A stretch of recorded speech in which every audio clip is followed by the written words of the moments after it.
এলান করেছেন। আল্লাহ তাআলা যদি তৌফিক দান করেন, আমরা বিভিন্ন ধর্মগ্রন্থে আমাদের নবীর ব্যাপারে ভবিষ্যৎবাণীগুলো আমরা আলোচনা করার চেষ্টা করব ইনশাআল্লাহ তাআলা।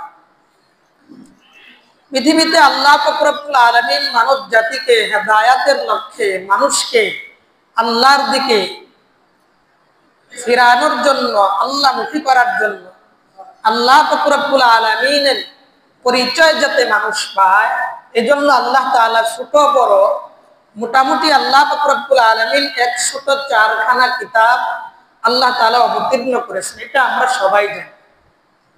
104খানা কিতাবের মধ্যে সবচেয়ে বড় যে কিতাব, যে কয়েকটা কিতাব, তার ভিতরে একটা কিতাবের নাম হলো তাওরাত, একটা কিতাবের নাম হলো জাবুর, আরেকটা কিতাবের নাম হলো ইনজিল, আরেকটা কিতাবের নাম হলো মহাগ্রন্থ আল কুরআন। এই হলো 4খানা কিতাব বড় বড়।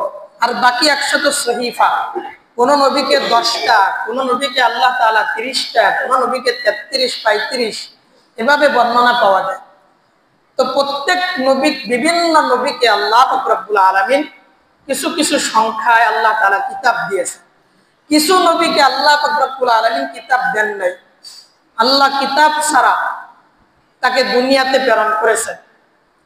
তাহলে যে সমস্ত নবীদেরকে আল্লাহ পাক রব্বুল আলামিন কিতাব দেন নাই, এই সমস্ত নবী, ওনাদেরকে শুধুমাত্র নবী বলা হয়, রসুল বলা হয়। কি বলা হয়? নবী বলা হয়, রসুল বলা হয়। রসুল বলা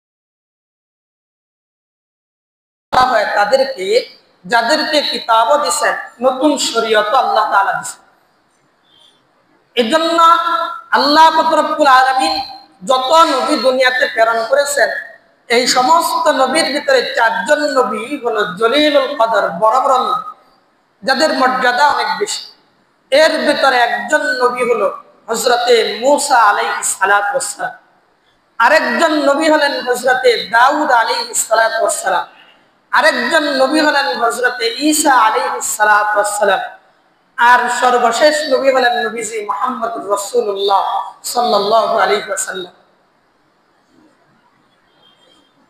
এখন আপনারা, আপনাদের মধ্যে আমি যে কথাটা বোঝাতে চাই সেটা হল, যে কিতাব আল্লাহ প্রদত্ত, আল্লাহ থেকে নাজিল হয়েছে, ওই কিতাবে আল্লাহর নবীর নাম থাকবে, এটাই তো স্বাভাবিক। এটাই তো স্বাভাবিক, অস্বাভাবিক কিছুই না। কারণ আল্লাহ তাআলা নবী, আল্লাহ তাআলা নবী পাঠাবেন, শেষ পয়গম্বরকে পাঠাবেন, তার